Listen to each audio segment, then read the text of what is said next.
Teacher ಅಮ್ಮ ಬೇರೆಯವರಾ ನಮ್ಮವ್ರೆ ಅಲ್ದ? ನೀನ್ ಸುಮ್ಮನೆ ಇರು ಕಮಲಾ. ನೀನ್ ಹುಡ್ಕೊಂಬರ್ತೀಯ ನನ್ನ ಗಂಡನ್ನ? ಹಾ, ಹೋಗು ಹೋಗು, ಹುಡ್ಕೊಂಬೋಗು, ಹೋಗು. ಊರ್ಮಿಳಾ, ನೀನು ಸ್ವಲ್ಪ ಸಮಾಧಾನ ಮಾಡ್ಕೊಳ್ಳಪ್ಪ. ಈ ಕೂಗಾಡೋದ್ರಿಂದ ಯಾವ ಪ್ರಯೋಜನವೂ ಇಲ್ಲ.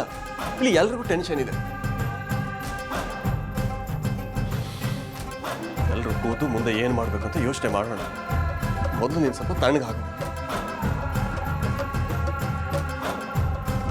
ಕ್ಷಮಿಸಿ, ಕಳೆದೋಗಿರೋದು ಬೇರೆ ಯಾರೂ ಅಲ್ಲ, ಕೊನೆ ತನಕ ನನ್ನ ಜೊತೆಯಲ್ಲಿರ್ತೀನಿ ಅಂತ ಸಪ್ತಪದಿ ತುಳಿದಿರೋ ನನ್ನ ಗಂಡ. ಅದಕ್ಕೆ ತಾಳ್ಮೆ ಕಳ್ಕೊಂಡೆ. ದಯವಿಟ್ಟು ನನಗೆ ಕ್ಷಮಿಸಿ.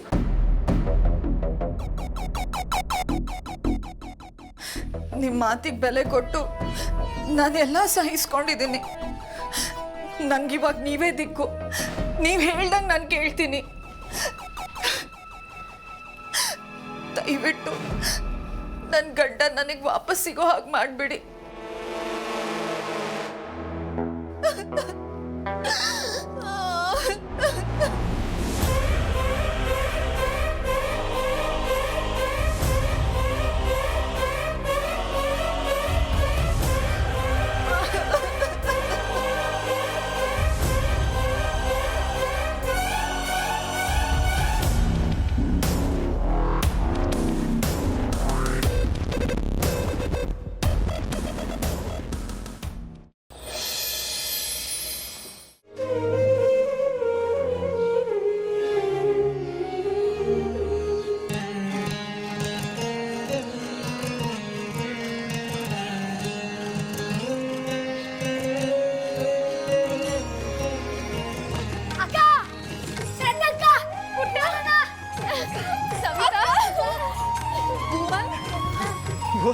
ಶ್ರದ್ಧಾ, ಅಪ್ಪಾಜಿ ಅಪ್ಪಾಜಿ ಬಂದೆ ಮಗಳೇ.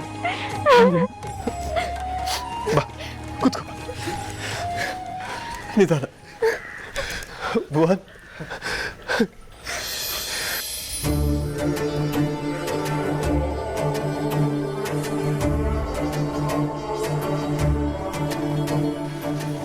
ಕಂದ, ಏನೋ ಇದು ನಿನ್ನ ಸ್ಥಿತಿ? ಅಲ್ಲಮ್ಮ, ಹೇಗಾಯ್ತಮ್ಮ ಇದೆಲ್ಲ? ಯಾರು ಏನು ಮಾಡಿದ್ರು ಹೇಳು?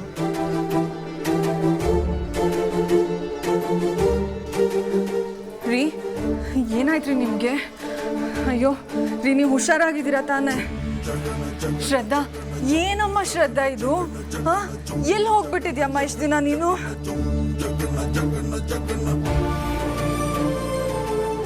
ಛೇ, ಕಮಲಮ್ಮ, ಹೋಗಿ ಪಾನ್ಕ ತಗೊಂಬನ್ನಿ, ಹೋಗಿ ನೀವು.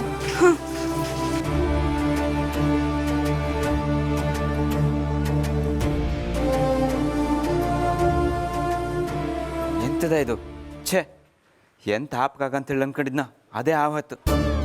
ಈ ಭುವನ ಮೇಡಮ್ ಹುಡ್ಕೊಂಬಂದು ಹೀರೋ ಆಗೋದ? ಅಲ್ಲ, ನಾ ಏನು ಕಮ್ಮಿ ಹುಡುಕಿದ್ನ? ನನ್ನ ಕೈಗೆ ಸಿಗೋದಲ್ವ ಮೇಡಮ್? ಕೊನೆಗೂ ಇವನ ಕೈಗೆ ಸಿಕ್ಕಿದ್ರು. ಸಿಕ್ಕದ್ದೇನೋ ಹೌದು, ಆದರೆ ಆ ಕಾಡಿನಲ್ಲಿ ಇವರಿಬ್ಬರೇ ಇದ್ದಿದ್ದು. ಅಕಸ್ಮಾತ್ ಇವರಿಬ್ಬರ ಮಧ್ಯೆ ಎಂತಾರು ನಡೆದಿದ್ರೆ? ಚೇ, ಮೇಡಮ್ ಅಂತವ್ರಲ್ಲ ಬಿಡು ಮರೆ. ಕೆಲಸದವ್ರನ್ನೆಲ್ಲ ಅವ್ರು ಎಂತ ಹತ್ರ ಬಿಟ್ಕತ್ರು, ಆದರೆ ಅವರು ಈ ಪಚ್ಚಿನ ಮಾತ್ರ ಹತ್ರ ಬಿಟ್ಕತ್ರು. ಟೀಚರಮ್ಮ, ನೀವು ಬಂದಿದ್ದು ಸಮಾಧಾನ ಆಯ್ತು ಕಾಣಿ. ದಣಿಗಳು ನಾವು ಯಾರು ಒಂದು ವಾರದಿಂದ ಸಮ ಊಟ ನಿದ್ದೆ ಮಾಡಲಿಲ್ಲ. ಈಗ ನೀವು ಬಂದಿದ್ದು ಎಲ್ಲ ಸಮ ಆಗ್ತದೆ. ಟೀಚರಮ್ಮ ತಕೊಳ್ಳಿ, ಶರ್ಬತ್ ಕುಡಿ.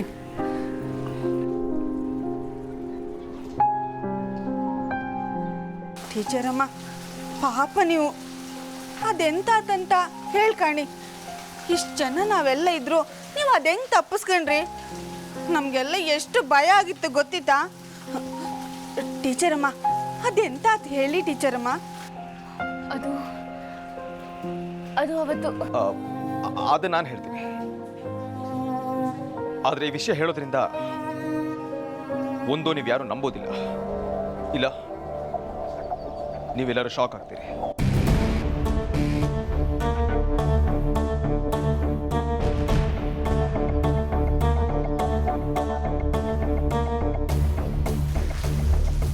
ಅದೇನು ಅಂತ ಹೇಳು ಭುವನ್.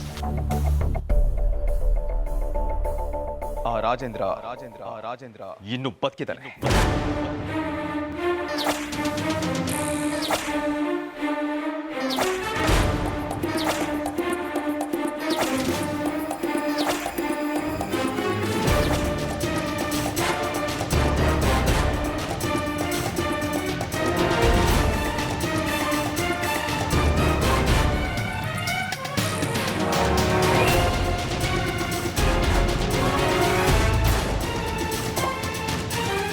ಭುವನ್, ಏನು ಹೇಳ್ತಿದ್ಯಾ ನೀನು? ಹೌದು ದನಗಳೇ, ಇದೆಲ್ಲದಕ್ಕೂ ಅವರೇ ಕಾರಣ. ಅವನಿನ್ನು ಬದುಕಿದ್ದಾನೆ.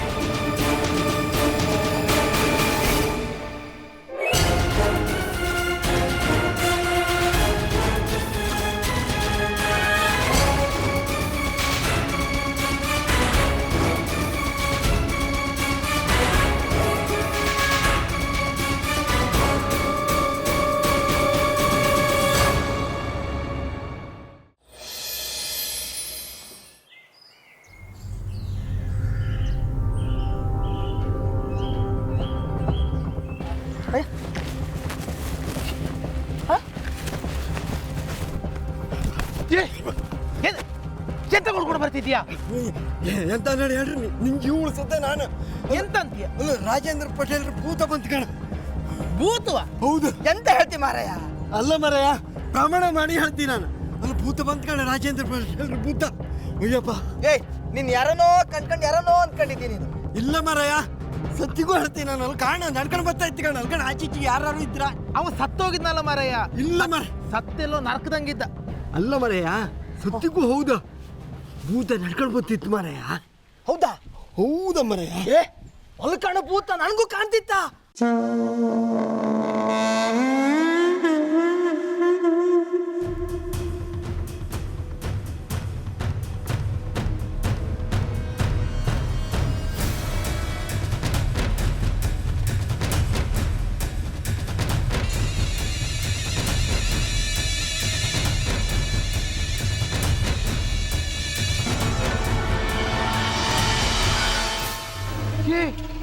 ಬಂದ ಓಡ್ರ ಓಡ್ರ ಓಡ್ರ. ಏ ಸಸೆ, ಷಣ್ಮುಖ, ಶಿವು, ನಿಂತ್ಕೊಂಡ್ರ. ನಾನು ಕಣ ಪಟೇಲ, ನಿಂತ್ಕೊಳ್ಳೋ.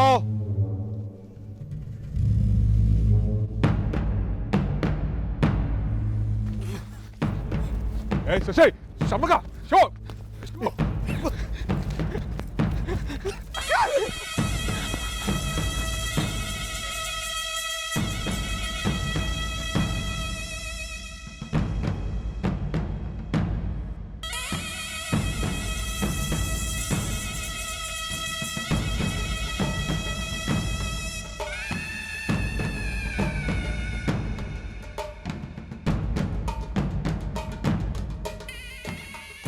ಅಯ್ಯೋ, ನಿಂಗೆ ಮರ ನಡ್ತೆ, ಕುರಿ ಕೊಡ್ತೆ, ನನ್ ಬಿಟ್ಟು ಬಿಡು ಮರಯ್ಯ.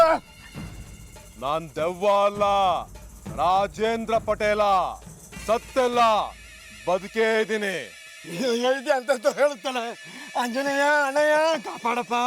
ಏಯ್, ಇಲ್ಲಿ ನೋಡೋ ಕೈಯೇ.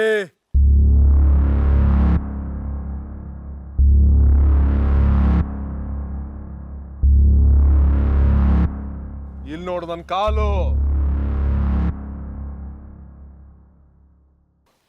ನಿನ್ನ ಹೆಸರು ಹೇಳ? ಶಿವು, ಷಣ್ಮುಖ, ಶಶಿ.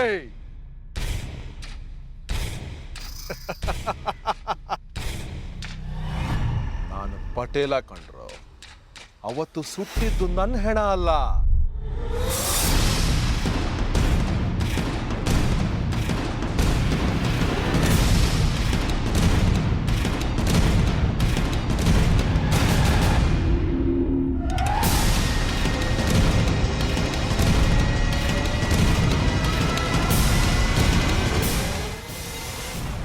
ನಾನು ಸಂಪಿಗೆ ಹಳ್ಳಿಗೆ ವಾಪಸ್ ಬಂದಿದ್ದೀನಿ. ಇವತ್ತಿಂದ ಇಲ್ಲೇ ಇರ್ತೀನಿ.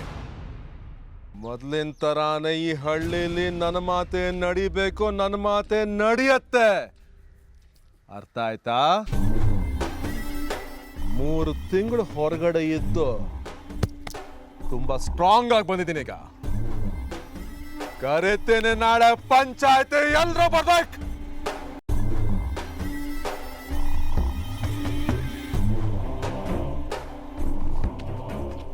ನಡೀರಿ, ಊರಲ್ಲೆಲ್ಲರಿಗೂ ಹೇಳಿ ಈ ಪಟೇಲ ಸತ್ತಿಲ್ಲ, ಬದುಕಿದಾನೆ, ವಾಪಸ್ ಬಂದಿದ್ದಾನೆ ಸಂಪಿಗೆ ಹಳ್ಳಿಗೆ ಅಂತ ಹೇಳಿ.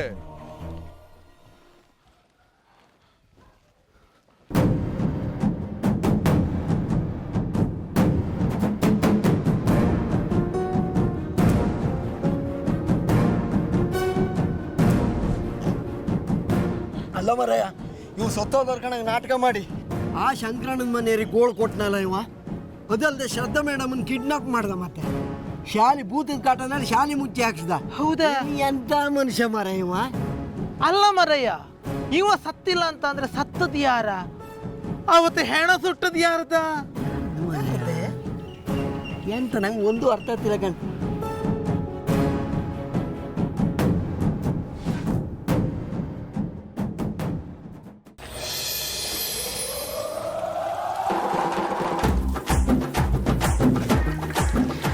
ಎಷ್ಟು ಕೆಲಸ ಮಾಡಿದ್ರು ಏನು ಪ್ರಯೋಜನ ಬಚ್ಚಿ? ಕೆಲಸ ಮಾಡಿ ಮಾಡಿ ನೀನು ಇಲ್ಲೇ ಇದೆಯಾ. ಆದರೆ ಅವನ್ನ ನೋಡು, ಅವನು ಕೆಲಸದವನೇ ತಾನೆ. ಇವತ್ತು ಅವ್ನು ಯಾವ ಲೆವೆಲಲ್ಲಿದ್ದಾನೆ ಅಂತ. ಈ ಸಲ ಹಿಂಗೆ ಆತ ಕಾಣಿ. ಕಡಿಗೆ ಅವ ಬಪ್ದ ತೀರಾಪ್ತು. ಹಚ್ಚಾಯ್ಲಿ ನಿಮ್ಮ ಗಂಡನ ನೀವು ಒಂಚೂರು ಬಿಗಿಯಾಗಿ ಹಿಡ್ಕಣಿ. ಅದು ಸಾಮಾನ್ಯ ಧೋರಿ ಅಲ್ಲ. ಈ ಸಣ್ಣ ಸಣ್ಣ ಬೇಲೆಲ್ಲ ಲೆಕ್ಕಕ್ಕೆ ಇಲ್ಲ, ಅದಕ್ಕೆ ಹಾರ್ಕ ಹೊತ್ತಾ ಇರ್ತ. ನಮ್ಮನೆ ಹೋರಿಕತೆನ ನಾನು ನೋಡ್ಕೋತೀನಿ, ಆದರೆ ನಿಮ್ಮನೆ ಬೇಲಿನ ಗಟ್ಟಿ ಮಾಡ್ಕೊಳ್ಳೋದ್ರ ಬಗ್ಗೆ ನೀ ಯೋಚನೆ ಮಾಡು. ಅಂದ್ರೆ ಎಂತ ಬೇಲಿ? ಶ್ರದ್ಧಾ.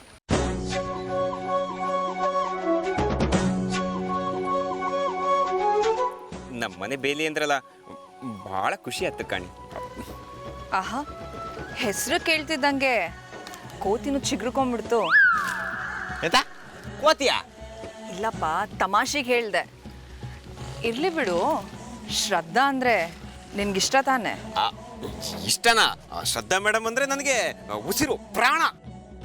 ಹೇಗೂ ಕಾಡಿಂದ ವನವಾಸ ಮುಗಿಸ್ಕೊಂಬಂದಿದ್ದಾಳೆ, ಇನ್ಮೇಲೇನಾದರೂ ಕ್ರಮ ತಗೊಳ್ಳೋಣ ಬಿಡು. ಎಂತ ಕ್ರಮ? ನನಗೆ ಅಕ್ರಮ ಎಲ್ಲ ಬೇಡ, ಸಕ್ರಮ ಆದ್ರೂ ಒಳ್ಳೇದು. ಸರಿ ಬಿಡು, ಅವಳು ನಿನಗೆ ಸಿಗೋ ಹಾಗೆ ನಾನು ಮಾಡ್ತೀನಿ. ಆದರೆ ನಾನು ಹೇಳೋ ಕೆಲವು ಕೆಲಸನ ನೀನು ಮಾಡಬೇಕಾಗುತ್ತೆ. ಎಂತ ಅಂತೇಳಿ 2 ನಿಮಿಷಕ್ಕೆ ಹಿಂಗೆ ಮಾಡಿ ಮುಗಿಸ್ತೆ. ಬಿಡು, ಅದನ್ನೆಲ್ಲ 2 ನಿಮಿಷದಲ್ಲಿ ಹೇಳೋಕ್ಕೂ ಆಗಲ್ಲ. ಆದರೆ ಒಂದು ವಿಷಯ, ಶ್ರದ್ಧಾ ಯಾವತ್ತಿದ್ರೂ ನಿನ್ನವಳನೆ.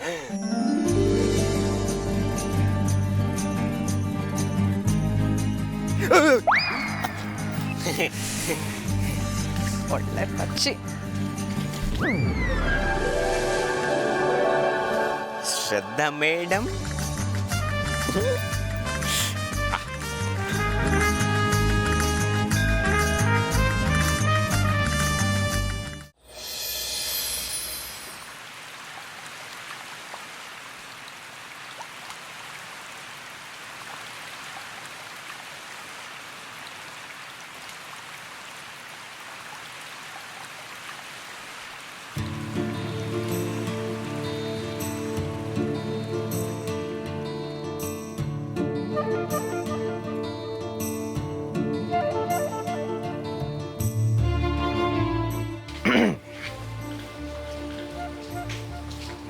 ಶ್ರದ್ಧಾ ಮೇಡಮ್ನವರು ತಮ್ಮ ಯಜಮಾನ್ರ ಜೊತೆ ಕಾಡಲ್ಲಿ ಹನಿಮೂನ್ ಆಚರಣೆ ಮಾಡಿರೋದನ್ನ ನೆನಪು ಮಾಡ್ಕೊಳ್ತಿರೋ ಹಾಗಿದೆ.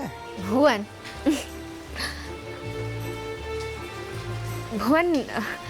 ನೀವು ನನಗೆ ಅದೆಷ್ಟೋ ಸಲ ಸರ್ಪ್ರೈಸ್ ಕೊಟ್ಟಿದ್ದೀರಿ. ನಾನು ನಿಮಗೆ ಇನ್ನೊಂದಷ್ಟು ಸರ್ಪ್ರೈಸ್ ಕೊಟ್ಟಿದ್ದೀನಿ. ಆದರೆ ಈ ವನಭೋಜನ, ಆ ರಾಜೇಂದ್ರ ಪಟೇಲ ನೀಚತನ, ಇದೆಲ್ಲ ನಮಗೆ ಎಂಥ ಒಂದು ಸರ್ಪ್ರೈಸ್ ಕೊಟ್ಬಿಡ್ತು ಅಲ್ವಾ? ದೇವರು ನಮ್ಮನ್ನು ಹೇಗೆಲ್ಲ ಒಂದು ಮಾಡ್ತಾನೆ ನೋಡಿ. ನಾವೆಷ್ಟೋ ದಿನಗಳಿಂದ ಅಂದ್ಕೋತಾ ಇದ್ವಿ ನಾವಿಬ್ಬರು ಎಲ್ಲಾದರೂ ಕಳೆದು ಹೋಗ್ಬಿಡ್ಬೇಕು ಅಂತ. ಆದರೆ ಅದೆಲ್ಲ ಆಗ್ತಾನೇ ಇರಲಿಲ್ಲ. ಈಗ ನೋಡಿ, ದೇವರು ಅದೇನೇನೋ ನಾಟಕ ಸೃಷ್ಟಿ ಮಾಡಿ ನಮಗೆ ಅಂತ ಒಂದು ಹಗಲು, ಒಂದು ಇಡೀ ರಾತ್ರಿನೇ ಬರೆದು ಕೊಟ್ಬಿಟ್ಟಿದ್ದ. ನಮಗೆ ಅಂತಾನೆ ಒಂದು ಜಗತ್ತಿನ ಸೃಷ್ಟಿ ಮಾಡಿಕೊಟ್ಬಿಟ್ಟ ಆ ದೇವರು.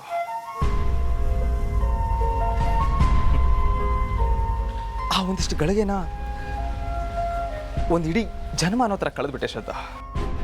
ಅಂದರೆ ನನ್ನ ಜೊತೆ ಕಳೆದಿದ್ದು ಒಂದೇ ಒಂದು ಕ್ಷಣ ನಿಮಗೆ ಒಂದು ಇಡೀ ಜನ್ಮ ಕಳೆದಷ್ಟು ಬೋರ್ ಬಂತು ಅಂತ ಆಯ್ತಾ?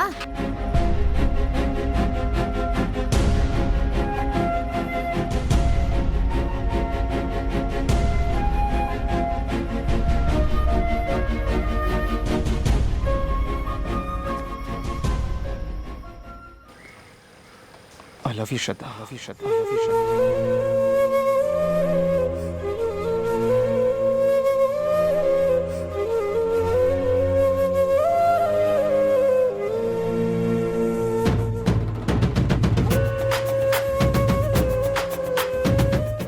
I love you too Bhuvan. ನನ್ನ ಬದುಕು, ನಾನು ಬದುಕಿರೋದಕ್ಕೆ ಕಾರಣ ಎಲ್ಲ ನೀವೇ.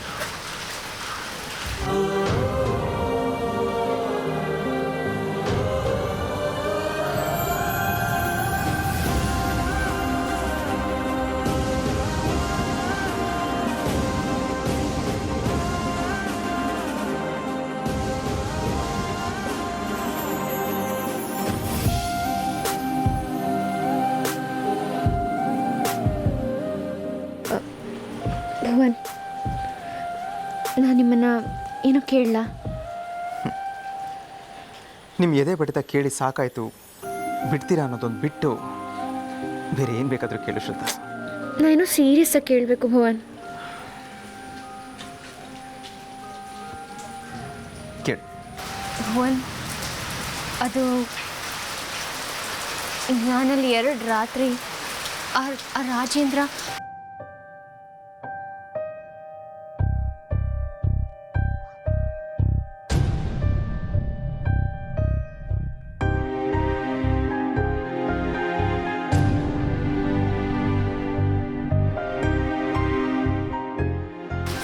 ನನ್ನನ್ನು ಶುದ್ಧವಾಗಿಗೊಳಿಸಿರೋದು ಬರೀ ನನ್ನ ಗಟ್ಟಿತನ ಒಂದೇ ಅಲ್ಲ ಭುವನ್. ಪ್ರೀತಿ, ವಿಶ್ವಾಸ, ನನ್ನ ಮೇಲಿಟ್ಟಿರೋ ನಂಬಿಕೆ, ಇದೆಲ್ಲ ಕೂಡ ಅದಕ್ಕೆ ಕಾರಣ. ಇದನ್ನೆಲ್ಲ ನಾನು ಯಾವತ್ತೂ ಕಳ್ಕೊಂಡಿಲ್ಲ, ಕಳ್ಕೊಳ್ಳೋದು ಇಲ್ಲ. ಗೊತ್ತು ಶ್ರದ್ಧಾ, ನೀನು ಅದನ್ನು ಹೇಳಿ ನನಗೆ ಅರ್ಥ ಮಾಡಿಸ್ಬೇಕಾಗಿಲ್ಲ. ಇಲ್ಲಿ ಮಿಡಿತಿರೋ ಹೃದಯ ನಿಂದು. ನೀನು ಇಲ್ಲಿದೆಯಾ ಶ್ರದ್ಧಾ? ಭುವನ್, ಹೌದು ಶ್ರದ್ಧಾ, ನಾನವತ್ತು ಇಲ್ಲಿದ್ದು ನಾವೇನು ಮಾಡಬೇಕು ಅಂತ ಅನ್ಕೊಂಡಿದ್ದೀವಿ ಅದನ್ನೆಲ್ಲ ಸಾಧಿಸಿ ಇಲ್ಲಿಂದ ಹೋಗೋಣ ಅಂತ ನೀನು ಕನ್ವಿನ್ಸ್ ಮಾಡಿದ್ದೆ, ಹೌದಾ? ಆದರೆ ಇವಾಗ ಅನ್ನಿಸ್ತದೆ ನಾವು ಅವತ್ತೇ ಹೊರಟ್ಬಿಡ್ಬೇಕಾಗಿತ್ತು ಶ್ರದ್ಧಾ. ಹೌದು ಭುವನ್, ಈಗ ನಾವಿಲ್ಲಿಂದ ಇನ್ನಷ್ಟು ಆರಾಮಾಗಿ ಹೊರಟ್ಬಿಡ್ಬೋದು. ಆಗ ನಮಗೆ ಹೋಗೋದಕ್ಕೆ ರಾಜೇಂದ್ರನ ಕೊಲೆ ಆರೋಪ ನಿಮ್ಮ ಮೇಲಿತ್ತು. ಈಗ ಅದು ಕೂಡ ಮುಗ್ದಿದೆ. ಅಲ್ಲದೆ ಈಗ ಶಾಲೆ ತೆರೀಲೇಬೇಕಾದ ಪರಿಸ್ಥಿತಿ ಕೂಡ ಬಂದಿದೆ. ಈ ಮನೆಯಲ್ಲಿ ಶಾಲೆ ನಡೆಸಿದ ಆತ್ಮತೃಪ್ತಿ ಕೂಡ ನನಗಿದೆ. ಇನ್ಯಾಕೆ ತಡ, ಅಪ್ಪಾಜಿಗೆಲ್ಲ ಹೇಳಿ ಹೊರಡ್ಬಿಡೋಣ ಭುವನ್.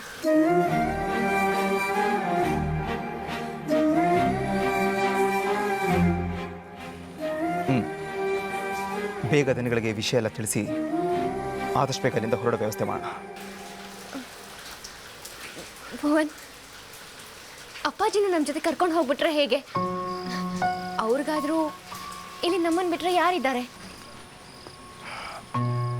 ಈ ಹಳ್ಳಿಯಿಂದ ಅವ್ರನ್ನ ಬೇರೆ ಮಾಡೋದು ನೀನು ಅನ್ಕೊಂಡಷ್ಟು ಸುಲಭ ಅಲ್ಲ ಶ್ರದ್ಧಾ. ಈ ಹಳ್ಳಿ ಅವ್ರ ರಕ್ತದಲ್ಲಿ, ಭಾವನೆಗಳಲ್ಲಿ ಬೆರೆತು ಹೋಗಿದೆ. ಅವ್ರ ಜೀವನ ಇಟ್ಕೊಂಡಿದ್ದಾರೆ ಶ್ರದ್ಧಾ ಈ ಹಳ್ಳಿ ಮೇಲೆ. ನಮ್ಮೇಲೂ ಅವ್ರ ಜೀವ ಇಟ್ಕೊಂಡಿದ್ದಾರೆ ಭುವನ್. ನನ್ನನ್ನು ನಿಮ್ಮನ್ನು ಇಲ್ಲಿಂದ ದೂರ ಕಳಿಸಿ ಅವರು ಖಂಡಿತ ಒಬ್ಬರೇ ಇಲ್ಲಿ ಇರೋದಿಲ್ಲ. ಅದು ಹೇಗಾಗುತ್ತೆ ಶ್ರದ್ಧಾ? ಅವ್ರಿಗೆ ಇಲ್ಲಿನ ಜಮೀನು, ಪಂಚಾಯತಿ, ಪಚ್ಚಿ, ಸವಿತಾ, ರಮೇಶ್ ಅಣ್ಣ, ಕಮಲಮ್ಮ ಇವರೆಲ್ಲರದ್ದು ಜವಾಬ್ದಾರಿ ಇರುತ್ತೆ. ಅದು ಹೇಗೆ ಸಾಧ್ಯ ಶ್ರದ್ಧಾ? ಅದೆಲ್ಲ ನನಗೆ ಗೊತ್ತಿಲ್ಲ ಭುವನ್. ಆದರೆ ಅಪ್ಪಾಜಿನ ಇಲ್ಲೇ ಬಿಟ್ಟು ಹೋಗೋ ಶಕ್ತಿ ನನಗಂತೂ ಇಲ್ಲ. ಅವರು ನಮ್ಮ ಜೊತೆಗೆ ಬರಬೇಕು, ಅವರು ಮುಂದಿನ ಜೀವನನೆಲ್ಲ ನಮ್ಮ ಜೊತೆ ಕಳಿಬೇಕು ಅನ್ನೋ ಆಸೆ ನನಗೆ. ಅವ್ರ ಒಳಗೆ ನನ್ನ ಕನಸಿನ ತಂದೆನ ಕಾಣ್ತಾ ಇದ್ದೀನಿ ಶ್ರದ್ಧಾ.